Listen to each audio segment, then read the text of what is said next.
Shalom Bapak Ibu Saudaraku yang dikasihi oleh Tuhan kita Yesus Kristus. Berjumpa kembali di dalam podcast Mutiara hari ini. Sahabat bertumbuh dalam saat teduh yang seperti biasa hadir membawa keresahan dan persoalan di dalam hidup.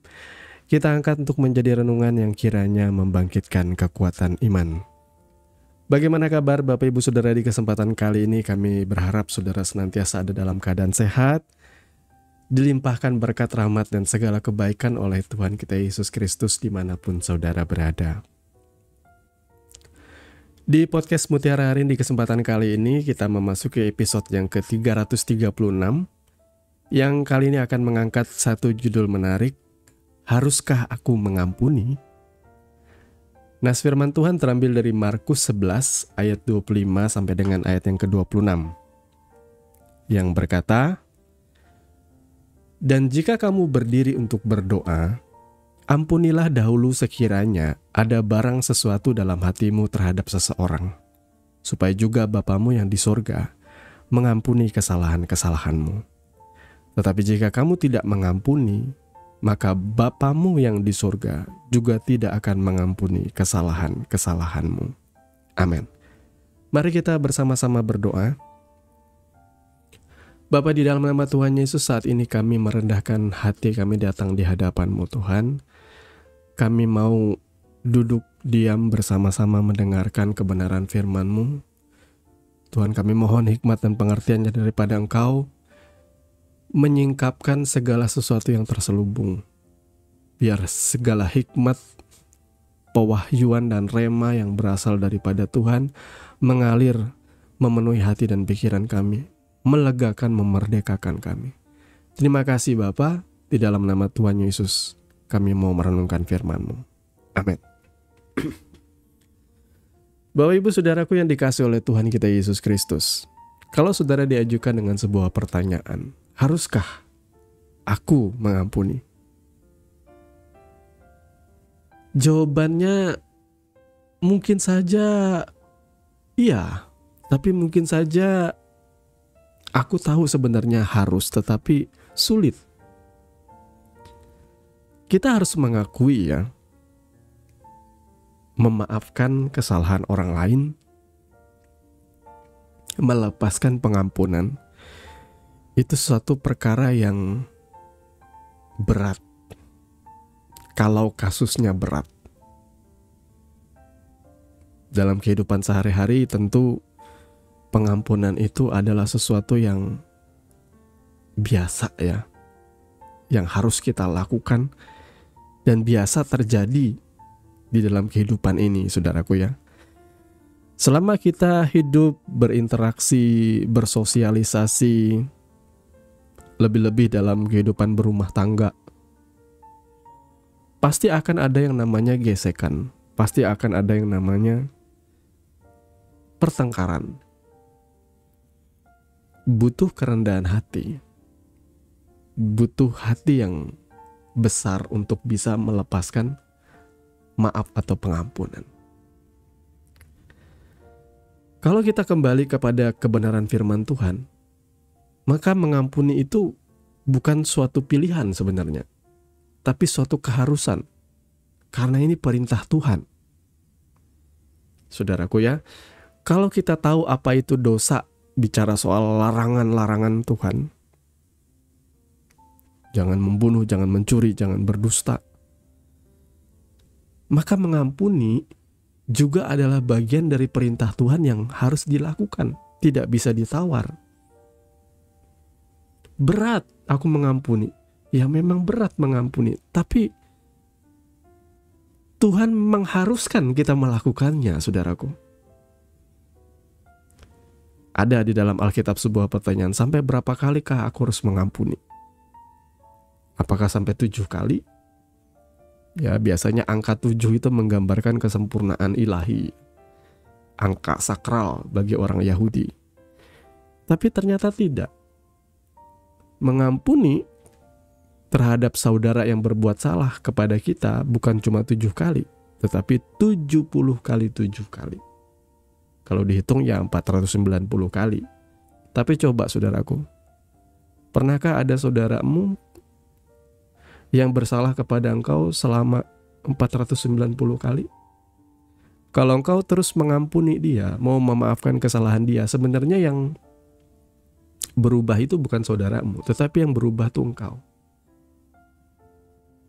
Saya percaya ketika kita punya hati yang besar yang selalu mudah untuk mengampuni kesalahan orang lain, yang berubah itu kita sebenarnya. Kita jadi semakin sabar, kita jadi semakin pengertian, kita jadi semakin tahu menempatkan diri. Ya, saya katakan tahu menempatkan diri, katakanlah seperti ini. Dalam kehidupan berumah tangga, suami istri itu pasti akan ada pertengkaran. Mau rumah tangga siapapun, saudara ya. Bahkan seorang pendeta atau pastor, saya yakin pasti pernah bertengkar suami istri. Bahkan mungkin sepanjang kehidupan berumah tangganya pasti banyak kali ada pertengkaran. Karena ya gimana, dua orang yang berbeda latar belakang, berbeda karakter, berbeda watak, disatukan, tentu akan ada gesekan, ketidakcocokan. Pasti, saudaraku ya. Tetapi tahu menempatkan diri itu begini, pada akhirnya semakin dewasa, semakin matang, ego mulai turun. Mulai sadar bahwa bertengkar itu membuang-buang waktu. Cuma adu argumen, adu kekerasan, adu ego. Akhirnya si istri mulai paham, aku tidak boleh ngomong ini karena itu nantinya akan memicu kemarahan suamiku. Sebaliknya suami juga, dia sudah melihat kode-kode gimmick atau gestur dari istrinya. Dia tahu bahwa biasanya kalau aku ngomong begini atau melakukan begini akan terjadi ribut. Dan mereka akhirnya saling menyesuaikan supaya tidak terjadi yang namanya pertengkaran. Nah, seperti itu. Itu namanya bijak, saudaraku ya. Bijak. Nah, kalau kita bicara secara general pengampunan itu, seperti yang kita baca dari nas pembacaan kita tadi ya. Ini memang konteksnya tuh berdoa. Tetapi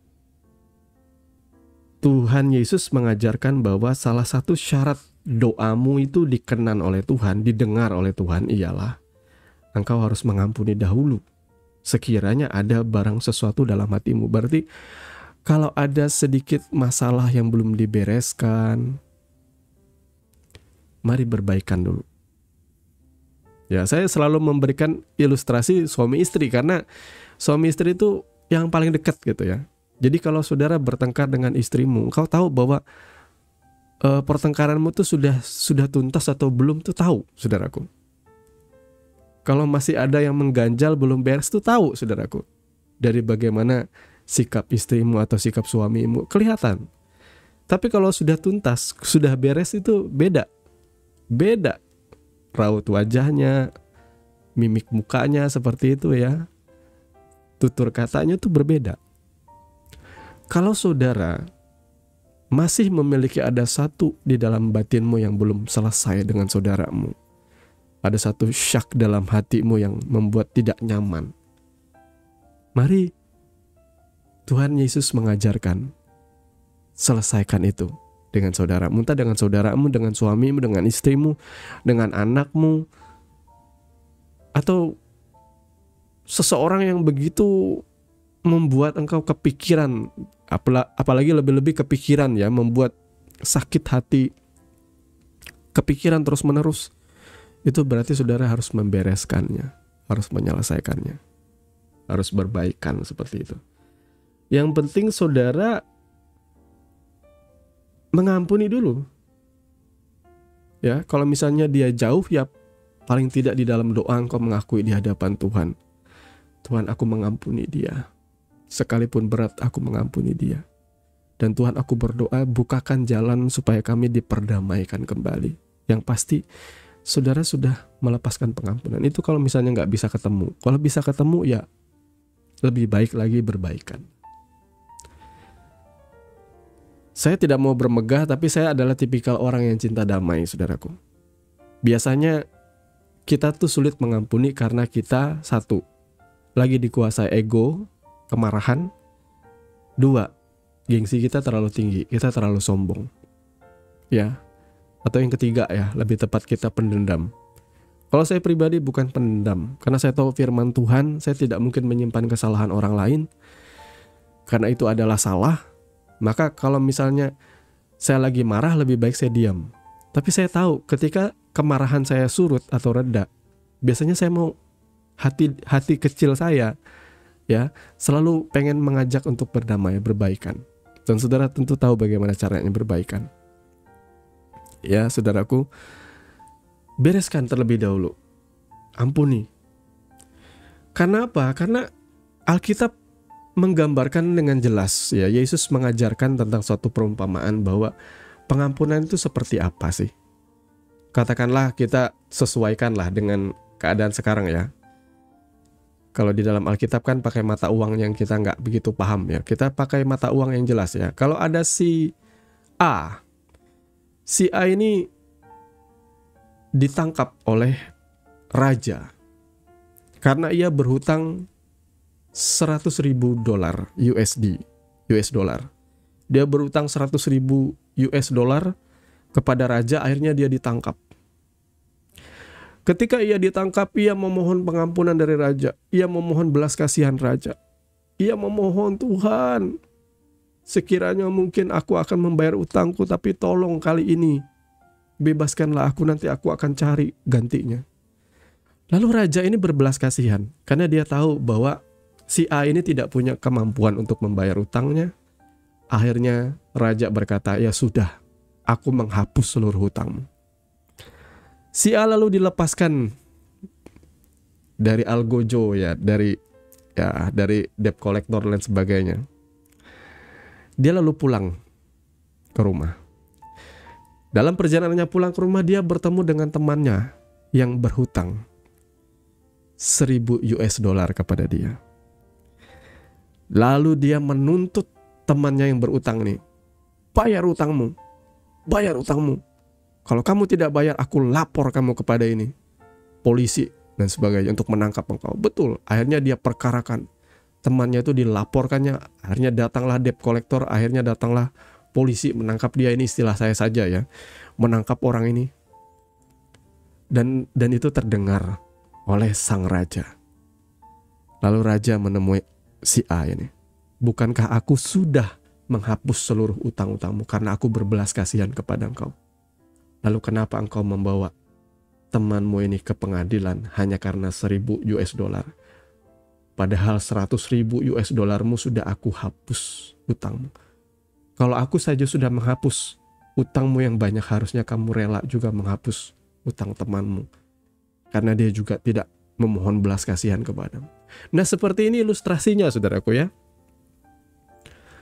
Kalau kita tidak mengampuni kesalahan orang lain, makanya dikatakan dengan tegas pada ayat 26 tadi, tetapi jika kamu tidak mengampuni, maka Bapamu yang di sorga juga tidak akan mengampuni kesalahan-kesalahanmu. Jadi, kalau kita nggak mau mengampuni, Tuhan pun tidak mau mengampuni kesalahanmu.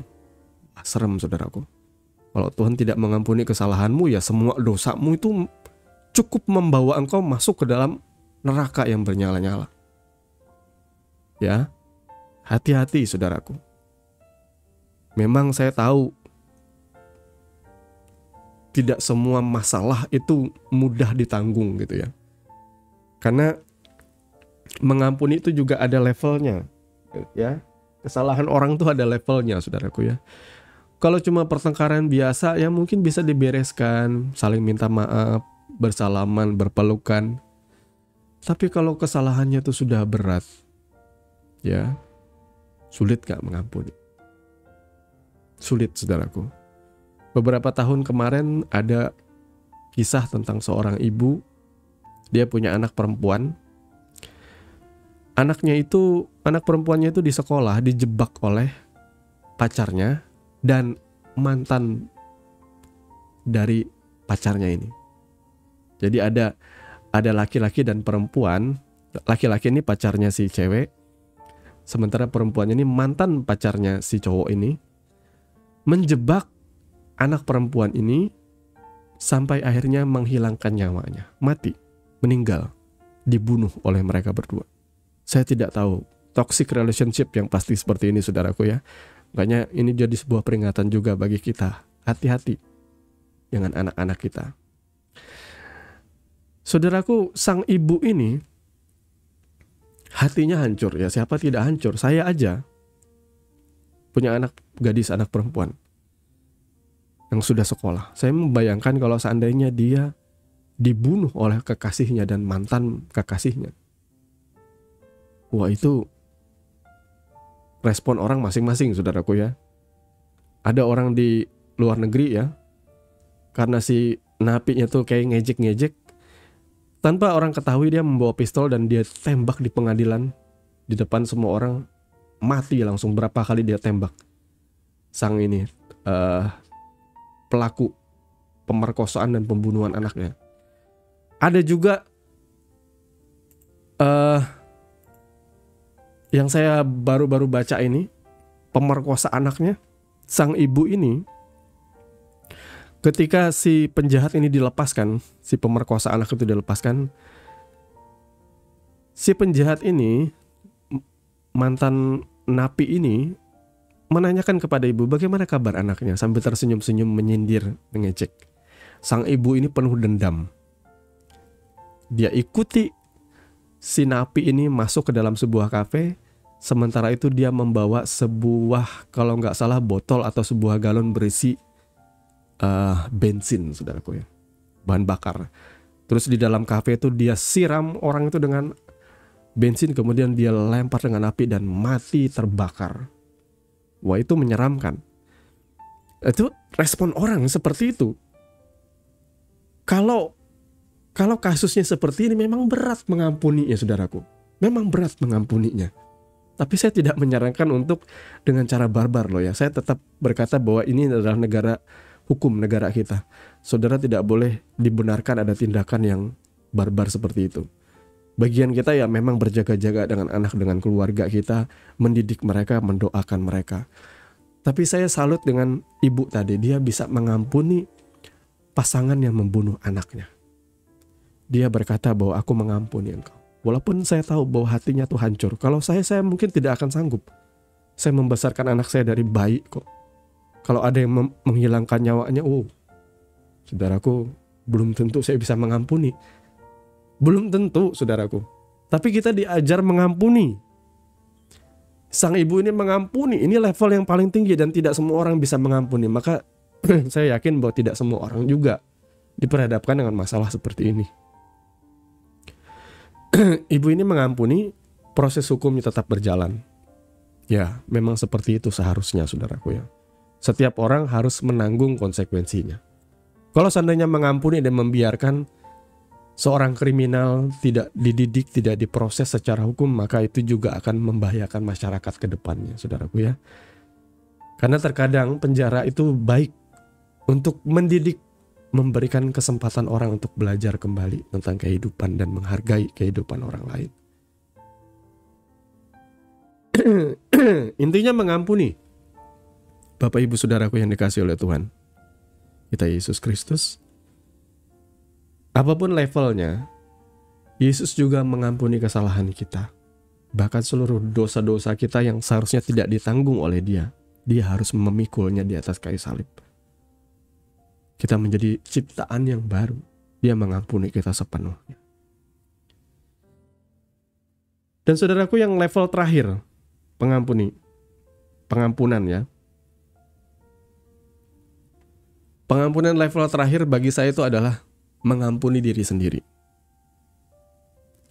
Ya saudaraku, kadang orang bisa mengampuni orang lain. Memaafkan kesalahan orang lain bisa, tetapi dia tidak bisa memaafkan kesalahannya sendiri. Dia tidak bisa mengampuni dirinya sendiri. Karena apa? Karena dia merasa dia terlalu berdosa. Dia merasa terlalu kotor dan tidak layak untuk diampuni. Banyak gak saudara merasa seperti ketidaklayakan muncul? Aku tidak layak kembali kepada Tuhan. Aku tidak layak lagi berbakti beribadah kepada Tuhan. Aku terlalu kotor. Aku tidak layak lagi melayani pekerjaan Tuhan. Aku tidak layak, aku ini berdosa.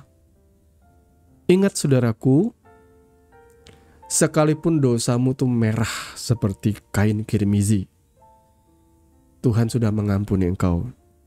Sekalipun engkau bersalah di hadapan Tuhan, Tuhan memaafkan engkau dan menjadikan hidupmu, dosamu diampuni itu seputih bulu domba. Ada pujiannya ya.